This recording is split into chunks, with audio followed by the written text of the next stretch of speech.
CEO of the growth consulting firm RocketShip that is based in Colloquium, New York. And he has worked in growth-related roles for some time of the leading games in the world.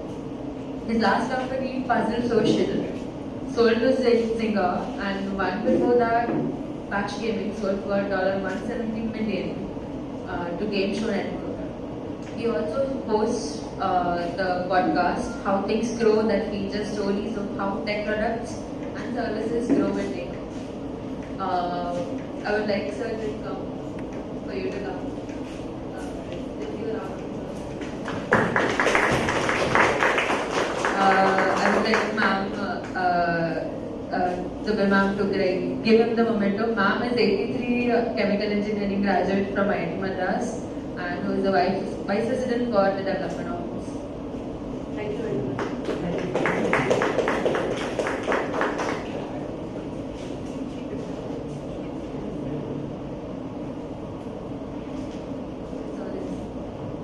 Wonderful. Thanks for having me, you guys. Very, very excited to be here. Special thanks to Mr. for showing me around all afternoon. Sarika, who is in the room right now, for putting all of this together. Suresh and Sweta, who I haven't had a chance to meet yet, but who put a lot of this together. So thank you for having me here. And actually, as I was walking around campus, as I was going around campus this afternoon, I felt so nostalgic. It's amazing to be back. Okay. Great, you guys. Yes, I'm going to talk about the unseen forces that drive mass adoption of technologies. And this is because I think as engineers, we all think about making technologies, building technologies. And I think it's worth asking ourselves, what makes technologies go mainstream? Right? What drives consumer adoption? What separates really smart ideas from ideas that actually change the world? Here's a little bit about me. This was me back in IITM. I promise it's the same person as me. Yeah, I founded the IITM Open Quiz many, many years ago. I don't know if it's still active. At least a couple of years ago it was around. Edited the fourth estate, which I believe is a predecessor of the fifth estate. Is that right? Okay, great. And of course, that's University Challenge on BBC World. That's me in the national semifinals, which we lost, but we made it to the semifinals. Great. And also about me, so right now I head up a growth consulting firm called RocketShip HQ. We help fast-growing companies grow faster. And like Mr. said, I host the How Things Grow podcast. In the past, I had grown 2 companies to exits. Also, fun thing I did was I worked as a travel editor for Mint, the newspaper, for just over 2 years. That's something I did for fun, nothing to do with what we're going to talk about today. So what we're going to talk about is going to be mainly informed by what I did in growth, how I worked on products that grew, right? To get us started, let's have a pop quiz. What's the biggest category of apps on the app stores? Anyone? Games. Spot on, right? That wasn't much of a challenge for this audience. Great, thank you, man. Yeah, so the reason I point that out is if you think about it, that's such a seismic change in the way we consume information just in the last 2 decades, right? We were watching TV as a species. We were watching a lot of TV. We shifted to laptops and we shifted to smartphones. And the kind of apps that take up most of our smartphone time and money are games. If you think about it, if you'd asked somebody 20 years ago, hey, we're going to have handheld devices, they might have said, maybe that's kind of possible. But if you had told them, you would be playing Hole.io, you'd be playing Hello Stars, Go Fish, Helix Jump, I don't think anybody would have believed it. I wouldn't have, right?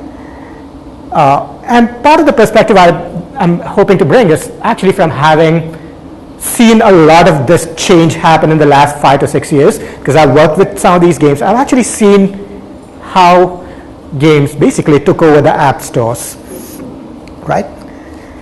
And And hopefully, from having seen one industry gain so much mass adoption, hopefully I'm able to share some perspectives on why technologies in general can have very unexpected behavior like this, how they can have very unexpected paths to adoption.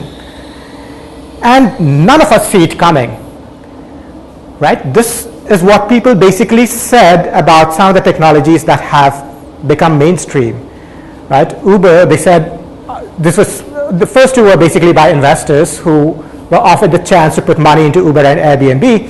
Uber, they're like, oh, well, I don't think it's going to go to anything outside small cities with big tech communities. Because they're like, who wants to order a car from your phone, right? Who wants to do it?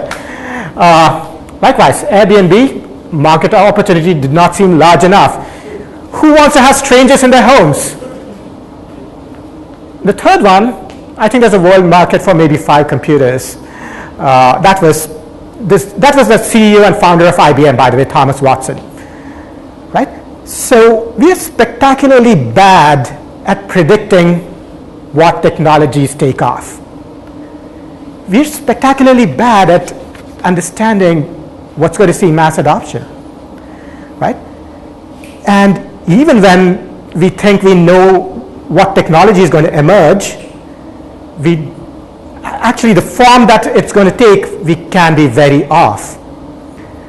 So if you were to say, okay, handheld devices are going to take off. You founded a company in 1999, called it BlackBerry, right? And if you had to, you would be right that handheld devices are the future, but you would be upstaged by a device that launched 8 years after you, right? Who here remembers what's on the bottom left-hand corner? Yay, some of you guys do, right? So what the hell happened, right? And I'm sure everyone knows what's on the bottom right corner, right? So even if you had said social networking is going to be the next big thing, you all would have had Orkut accounts in 2004.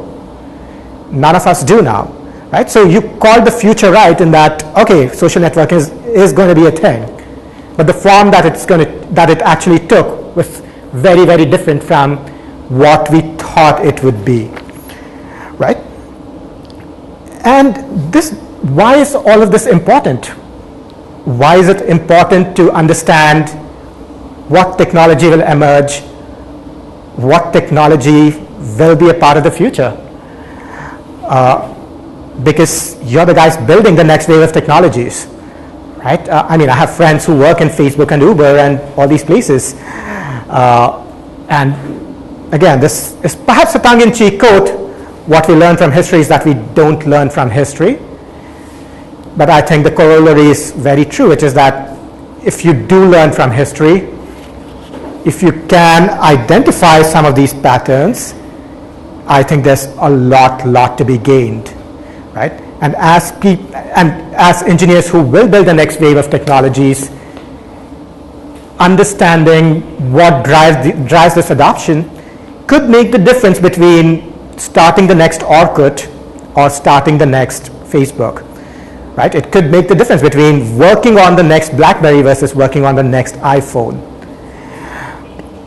right? And even though this is a bit of a tongue-in-cheek quote, there are patterns. There are specific things that are common to technologies that have widespread adoption, right?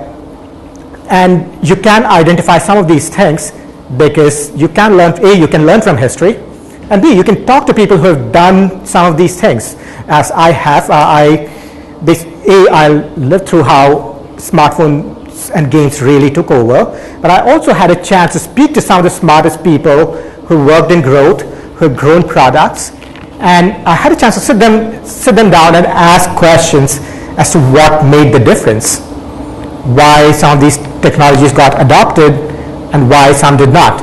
Of course, a lot of this is on my podcast, How Things Grow. You can check it out, howthingsgrow.co. But my hope for this talk is to distill 8 forces that that contribute to widespread adoption of technologies. 8 forces that can make a difference between widespread adoption or the fact that nobody's going to even use the technology, right? Or widespread adoption versus rapid decline. What makes a difference? What are some of the factors that can make this difference? So without further ado, let's look at 8 of these factors, and let's try and understand what are some of these factors that drive widespread adoption. Number one of my favorite examples, one of my favorite stories, right?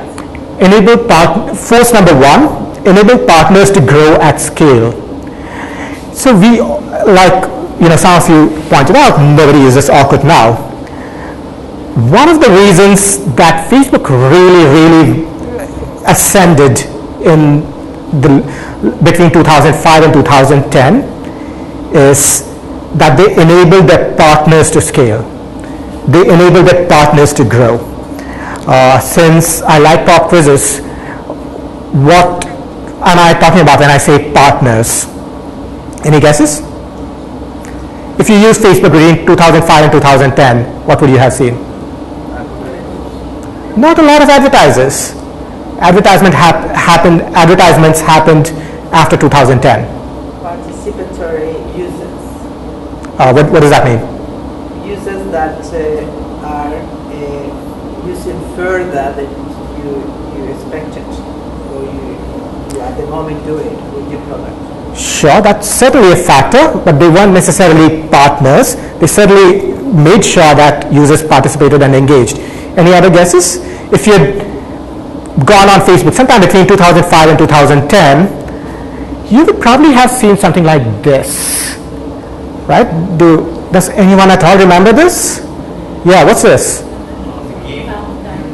Yes, right? These are the farming games, right? And games were a huge category on Facebook.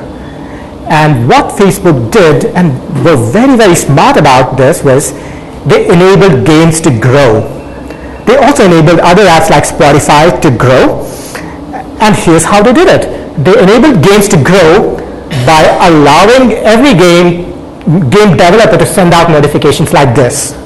Right? They said, hey, if you're making a game, we're going to make it really easy for you to make games on the Facebook platform. We are also going to make it super easy for you to invite other people to use this game. Right? We're going to make it super easy for you to send notifications to all your friends. So they come back, they use the game, and what happens as a result? More people are on Facebook. Right? Because Facebook enabled its partners, the partners saw greater and greater usage. Even if you would think this is spam, even if you think this is spam, you'd get an email in your inbox and that says, your best friend XYZ invited you because she's gifted you 2 new pigs to play in Farmville, right? We can laugh about it, but all of us got those emails. All of us who were on Facebook at the time got those invites. Many of us clicked and went back. And this was one of the biggest factors that contributed to the ascent of Facebook. Orkut, on the other hand, how many of you had cows on Orkut? The 3 of you had cows? You had an account, but you didn't have cows. Yeah, you didn't buy milk on Orkut. Yeah, so you couldn't, right? Because Google said, we're going to maintain a pristine user experience. And Facebook said, we're going to enable our partners to grow. You know which one prevailed. And this has nothing to do with engineering firepower, because Google probably had way more engineers working on this than Facebook did. Right? It's not engineering prowess. It's what strategy you pick, whether you choose a pristine user experience or whether you're letting your partners grow and scale. Right? And that's basically a virtuous cycle that led to the emergence of Facebook. Another example that I'd like to give is the iTunes Store. Right? Who are the partners for the iTunes Store? Every app. right? Games, but also every other app, right? Uber, Lyft, every other app and all the games, because iTunes allowed these partners to host apps to make purchases. They basically opened up their platform, iTunes grew, and with that, the iPhone grew. The challenge with BlackBerry was that they don't have that robust developer ecosystem at all, right? So the takeaway for you guys is, if you have a platform, ask yourselves, how can you enable your partners to scale? How can you enable your partners to grow? Right? And I think that can be a very powerful force that can drive mass adoption of technologies. Our second force is you balance supply and demand. You balance marketplaces to solve chicken and egg problems.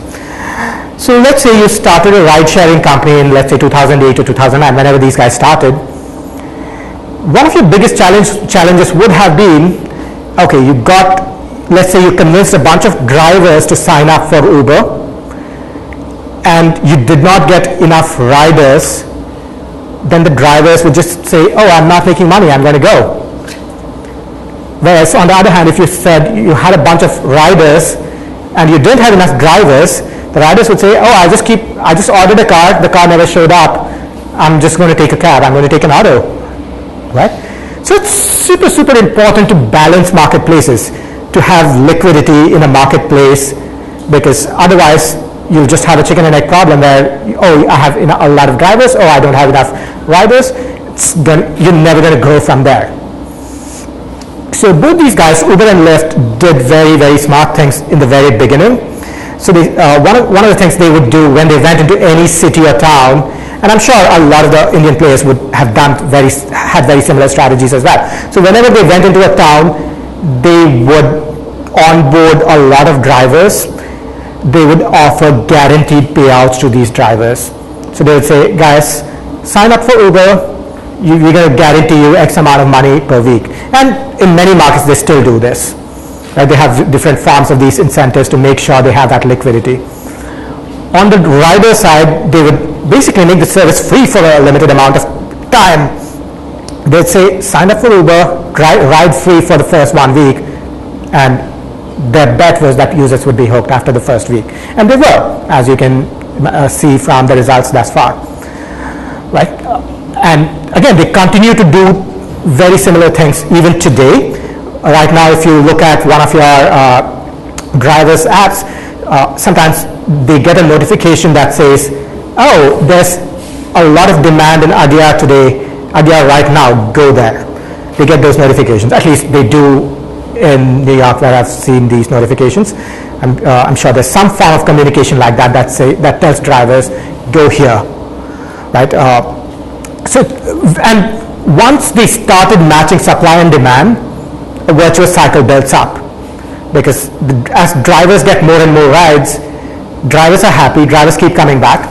As riders have quicker and quicker pickups, riders stay on the platform, and obviously drivers invite other drivers, riders invite other riders, and that virtuous cycle builds up. All of that started to build up because in the very early days, they were laser focused on liquidity and on balancing their marketplaces. With that, we'll go to force number 3. Social connection wins, right? And this, when you think about it, can be kind of obvious. And this is from my own experience. I did a little bit of work on Words with Friends. I did a lot more work on crosswords with friends. When we did, I remember our team doing this analysis where we said, let's look at user retention for all users who have at least one friend and compare it with user retention who have 0 friends. And if you don't know, user retention is the best measure of the health of a game, because if the user retention is good, it just means users like the game enough to keep coming back, right? So what do you think happened when we compared retention for users who had at least one friend and users who had 0 friends? Yeah? Retention rates are higher than for those people with friends. Yeah, retention rates were way higher for users with even one friend, right? And I think I kind of intuitively expected it, but I was most surprised by the magnitude of the difference. And when you think about it, it makes sense, right? Because nobody wants to play alone. Surprise, right? And nobody wants to do something alone, right? And I would imagine some of you are here because your friends are here. Social peer pressure can be enormously powerful. And if you think back to Facebook and Orkut, that's precisely what happened. I would bet that most of you joined Facebook because your friends were there. The more friends you had, the more often you wanted to check just to see what updates they had for you, right? And so building social connection can be enormously beneficial, not just for games, but also for, in other spaces. So for instance, in fitness, right? So one of the people I interviewed on my podcast was Selena Tobacco-Walla, who's the CEO of an app called Gixo. That's a fitness app. And one of the things she said was, one of the biggest differences in fitness is having that social component to it. If you put a workout on an app and you tell somebody, hey guys, do 10 push-ups in your home, it's not very likely that they're going to do it. But if you have them see other people on the app, if you have them have friends on the app who are also doing 10 push-ups, then that makes a huge difference. Even in offline fitness, people go so much more often to group classes rather than walk to the gym alone.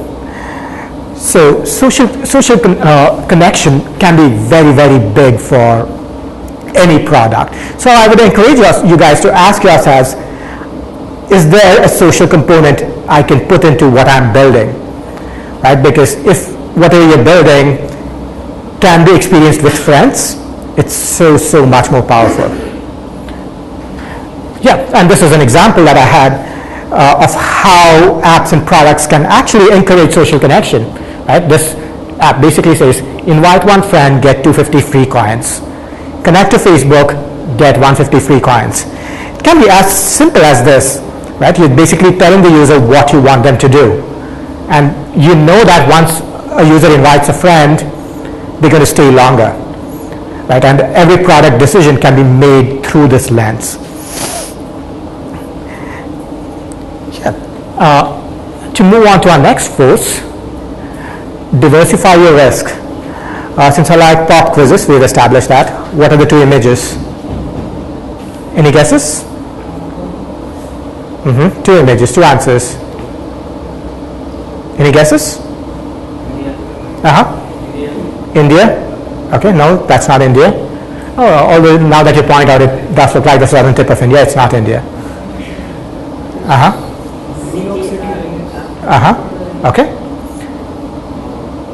guess that's a different view of the city.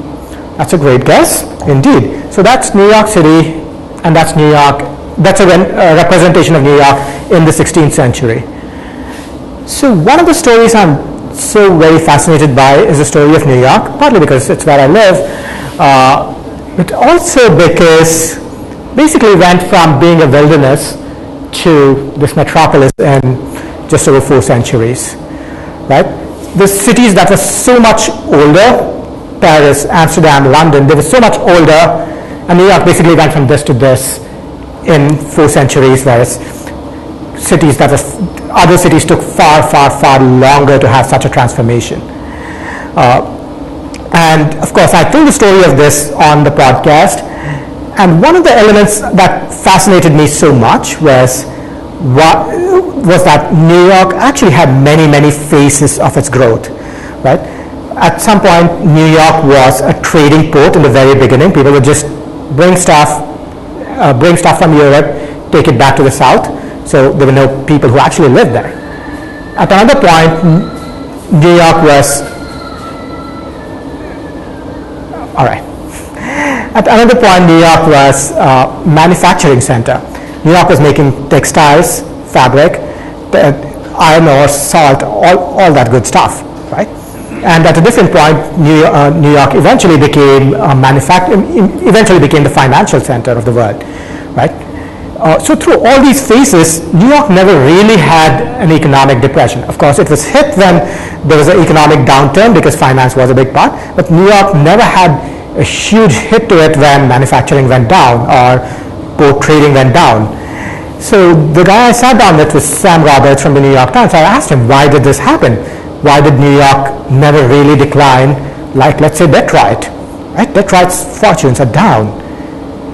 Or Pittsburgh with steel, it's just down after steel went down. Why did that not happen to New York, right? And what he said was very, very interesting.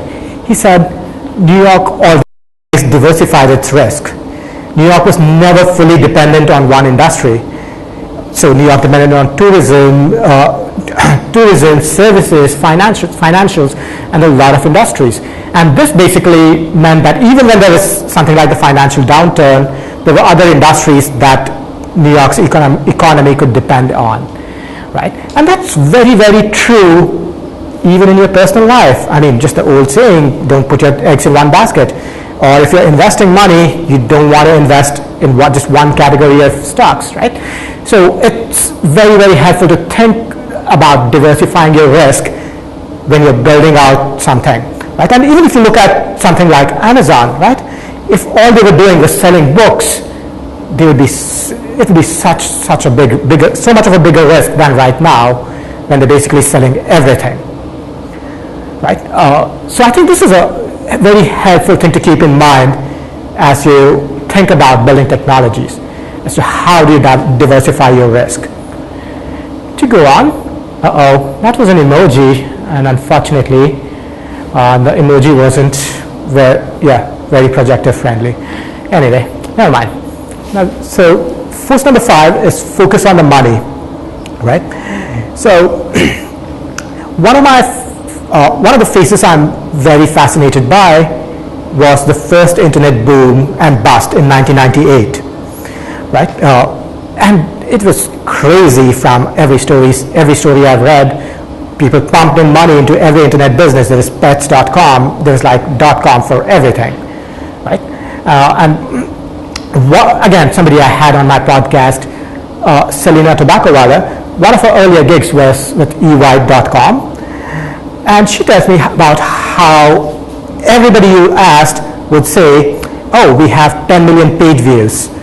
We have 5 million eyeballs. Nobody was talking about money.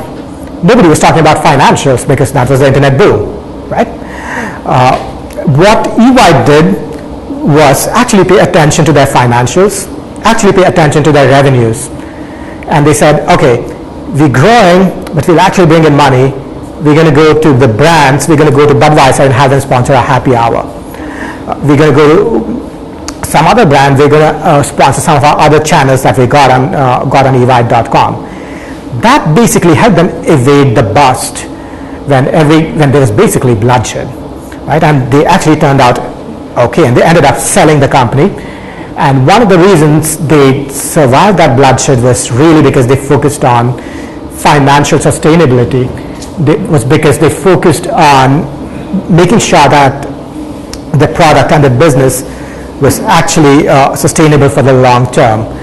And this is something that's very important, I think, especially when I meet a lot of engineers. I think there's a lot of focus on building a great product, which is very rightful, which is great. I think it's helpful to start thinking about how some of the financials of it and how sustainable this can be in the long term. To go on to our next force, test before you build, right? Some of the smartest people I know, they don't jump right into building a product. They don't jump right into building a technology. They test, they validate the product, and then they invest engineering time into actually building it. This example is from my friend Dominic Corriel, who's an amazing guy, very smart, super talented, right? He wanted to launch something called Surpriser, where they deliver surprise meals to you, right? They look at your dietary preferences, they look at what you like, and then they give you surprise meals. You would think, that's an amazing idea, or, oh, I don't know if that's going to work. How do you find out?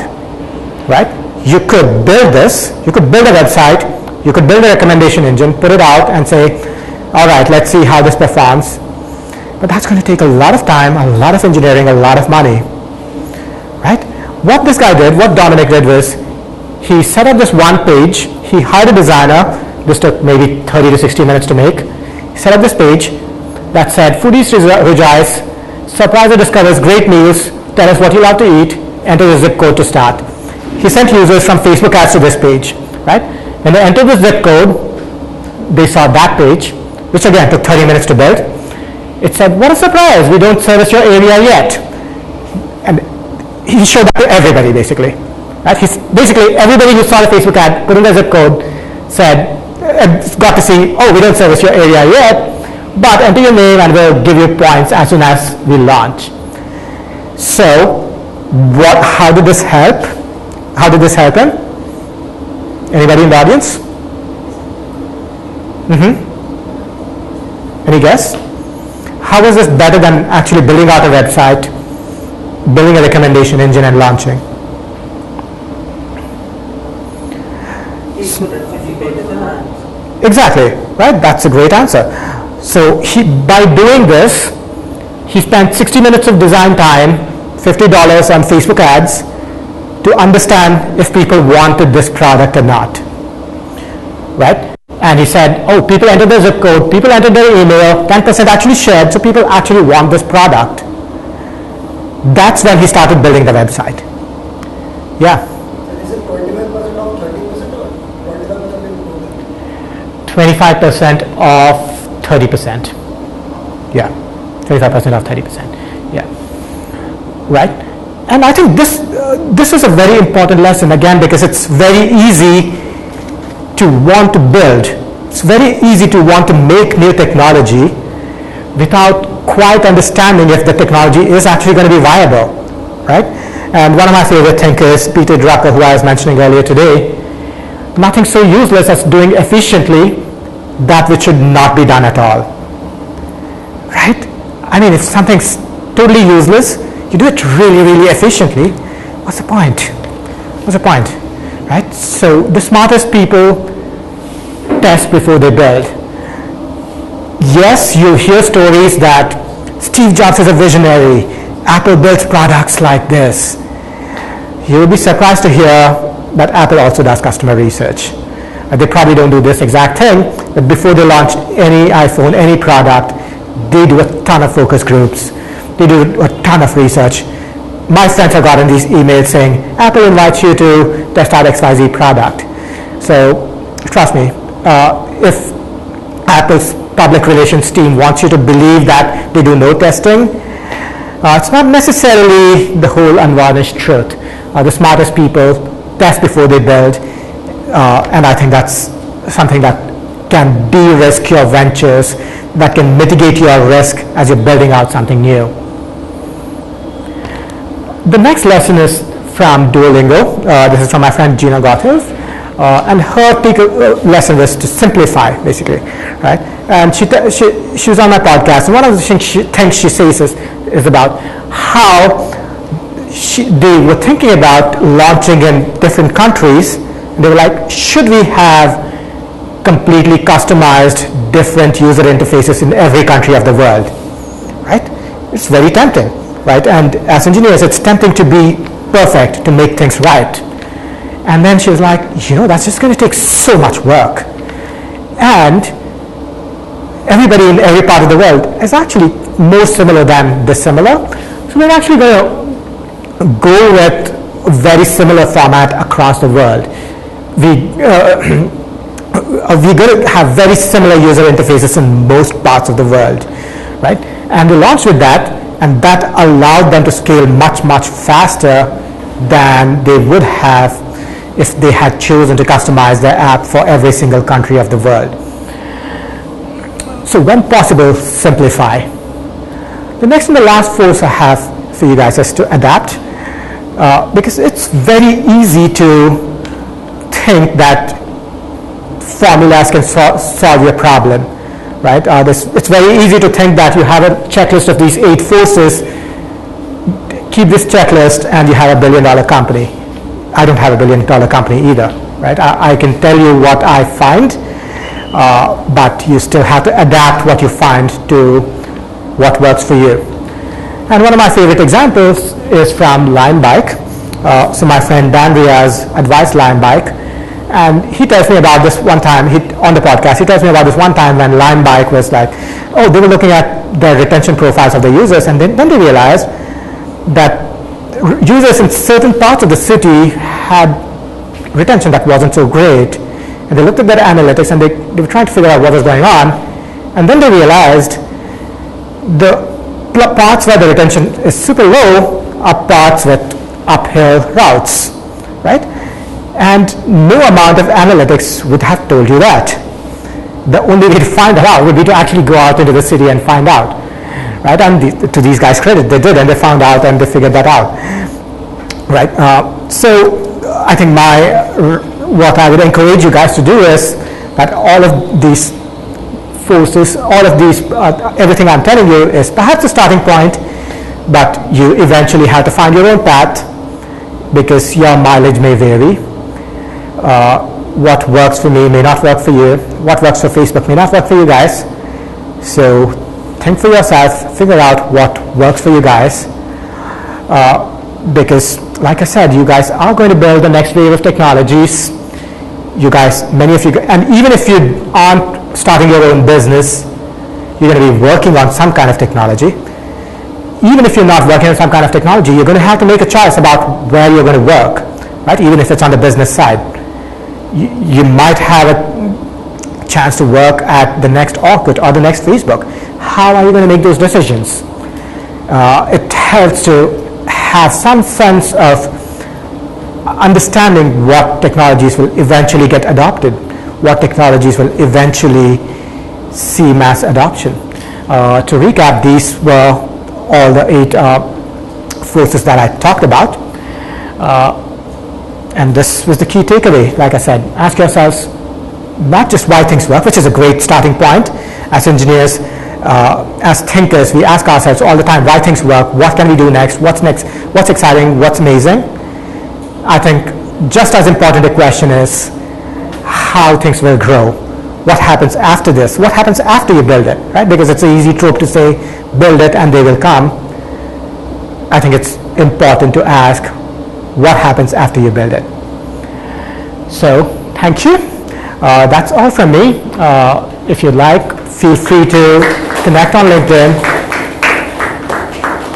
I host office hours. Basically, you come talk to me, ask me whatever questions you want. Feel free to hit me up. You can email me, shamanth@gmail.com. As always, very grateful to be here, very excited to be here. Thank you all for having me.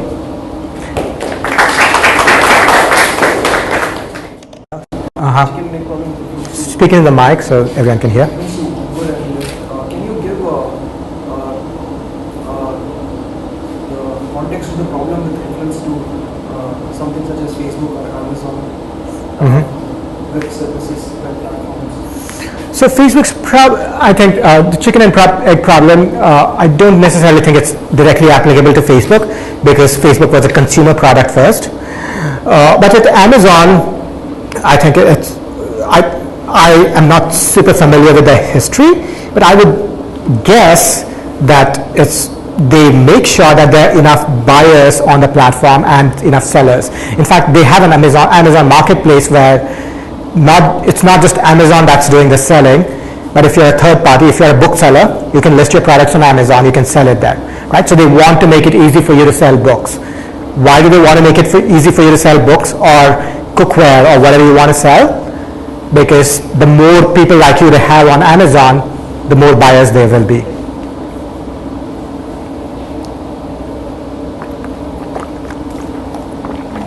Any more questions?